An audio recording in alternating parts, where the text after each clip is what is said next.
তোমরা যারা ক্লাস 12 অর্থাৎ দ্বাদশ শ্রেণীর থার্ড সেমিস্টারের ছাত্রছাত্রী আছো, এখন তোমাদের হিস্ট্রি বা ইতিহাস সাবজেক্টের ক্লাস রয়েছে। আজকের ক্লাসে আমি তোমাদের ইতিহাসের সিলেবাস নিয়ে আলোচনা করব, অর্থাৎ এই সিলেবাসে কি পড়তে হবে না পড়তে হবে সে সম্পর্কে আলোচনা করে দেব। কোনো বিষয় পড়ার আগে প্রথমেই তার সিলেবাস সম্পর্কে স্বচ্ছ ধারণা থাকা দরকার।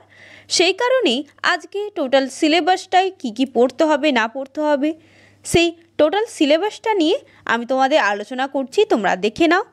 আর প্রথম থেকেই বলে দিচ্ছি, তোমরা একটু ভালো করে এই টপিকগুলো পড়ো গুরুত্ব সহকারে, কারণ এইখানেই কিন্তু তোমাদের ক্লাস 12-এর ফাইনাল পরীক্ষা হবে এই বছর। আর তোমরা ক্লাস 12রা খুব ভালোভাবে পড়ার চেষ্টা করো।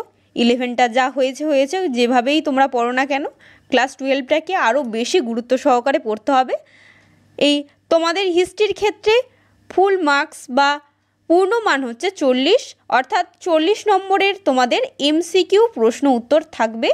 সেখানে এই এমসিকিউ প্রশ্ন উত্তর তোমাদের লিখতে হবে। এখানে তোমাদের দুটি ইউনিট রয়েছে এই হিস্ট্রি বা ইতিহাস সাবজেক্টের ক্ষেত্রে। ফার্স্ট ইউনিটে কোন কোন টপিকগুলো পড়তে হবে তোমরা দেখে নাও। এখানে ইংলিশ বাংলা দুটোতেই আমি দেখিয়ে দিচ্ছি, তোমরা দেখে নাও। আর আমি বাংলায় আলোচনা করছি, তোমরা দেখে নিতে পারো। ভালোভাবে আলোচনা করছি, দেখে নাও। তোমাদের যাতে পড়তে বা বুঝতে কোনো অসুবিধা না হয় তার জন্যই কিন্তু এই ব্যবস্থা, অর্থাৎ ইংলিশের নিচে বাংলা এইভাবে লাইন দিয়ে লিখে দিয়েছে, যাতে নিচে যাতে তোমরা ভালোভাবে বুঝতে পারো সিলেবাসটা। এরপর ফার্স্ট ইউনিটে তোমাকে পড়তে হচ্ছে তোমাদের ভ্রমণকারীদের চোখে দেখা ইতিহাস। 2 তোমাদের পড়তে হচ্ছে সাংস্কৃতিক সংমিশ্রণ। এরপর 3 তোমাদের পড়তে হচ্ছে সাম্রাজ্যিক রাজনীতি। এরপর তোমাদের কি টপিকস বা বিষয়বস্তু তোমাদের পড়তে হবে সেগুলো দেখে নাও। প্রথমত তোমাদের পড়তে হচ্ছে ভারতের সমাজ ও রাজনীতি 10ম থেকে 17 পর্যন্ত শতাব্দী পর্যন্ত, ভ্রমণকারীদের বিবরণ অনুযায়ী প্রশাসনিক কাঠামো, অর্থনৈতিক জীবন, সামাজিক ও ধর্মীয় জীবন, সাহিত্য, শিল্প ও স্থাপত্য। এছাড়াও তোমাদের পড়তে হবে কি টপিক দেখে নাও।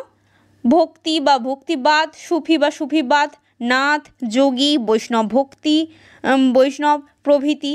ভক্তি আন্দোলনে পড়তে হচ্ছে শৈব ধর্ম, বৈষ্ণব ধর্ম, ভক্তি সাধক, ভক্তি মতবাদের প্রভাব, সুফিবাদের উৎস, ভারতের সুফি সম্প্রদায়, সুফিবাদের প্রভাব। এরপর তোমাদের 3 পড়তে হচ্ছে বিজয়নগর, বাহমনি এবং অন্যান্য উৎপত্তি। তা এছাড়াও তোমাদের পড়তে হচ্ছে প্রশাসনিক কাঠামো, সমাজ ও অর্থনীতি, ধর্ম ও সংস্কৃতি, শিল্প ও স্থাপত্য, সাহিত্য, বাহমনি উত্তরাধিকারী রাজ্য সম্পর্কে এখানে পড়তে হচ্ছে। এটাকে তোমাদের ফার্স্ট ইউনিট থেকে এই টপিকগুলো তোমাদের গেল। এবং সেকেন্ড ইউনিট থেকে তোমরা কি পড়বে দেখে নাও। প্রথমেই তোমাদের পড়তে হচ্ছে 19 থেকে 20 পর্যন্ত শতাব্দীতে, বিংশ শতাব্দী পর্যন্ত ঔপনিবেশিকতা ও সাম্রাজ্যবাদ। এরপর তোমাদের পড়তে হচ্ছে ঔপনিবেশিকতার রাজনৈতিক ভিত্তি।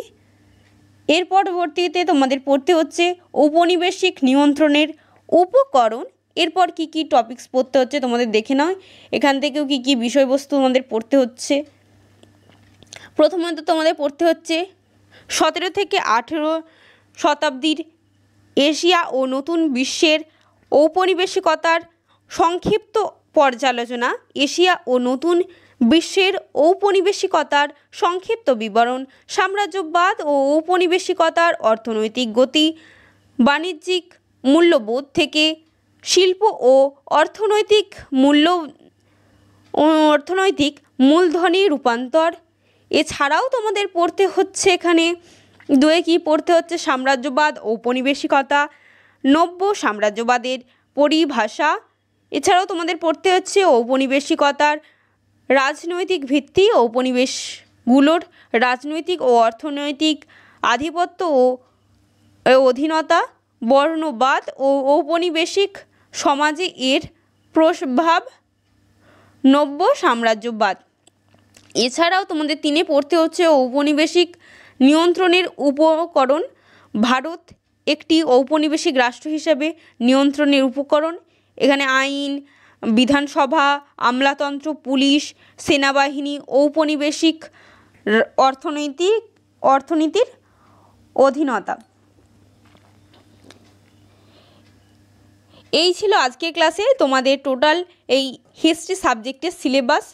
ভালো লাগলে অতি অবশ্যই লাইক করো আর শেয়ার করো বেশি বেশি করে বন্ধুবান্ধবদের, কারণ তারাও যাতে এই সিলেবাসটা ভালোভাবে বুঝতে পারে। বাংলাতেও, কারণ ইংলিশে তো বইতেও পেয়ে যাবে তোমরা, বাংলাতে যাতে তোমরা ভালোভাবে বুঝতে পারো সেই কারণেই কিন্তু ইংলিশের নিচে এইভাবে বাংলায় তোমাদের সিলেবাসটা আলোচনা করে দিলাম। অনেক গুরুত্ব সহকারে তোমাদের পড়তে হবে। এমসিকিউ প্রশ্ন একটু ঘুরিয়ে দিলে তোমরা না হলে লিখতে পারবে না। আর এই চ্যানেল থেকে তোমরা অনেক অনেক সাহায্য পাবে। তার জন্য তোমরা যারা নতুন সদস্য রয়েছো এই চ্যানেলের, তোমরা অতি অবশ্যই যারা এখনও পর্যন্ত সাবস্ক্রাইব করোনি চ্যানেলটিকে, তোমাদের সাবস্ক্রাইব করার অনুরোধ রইল।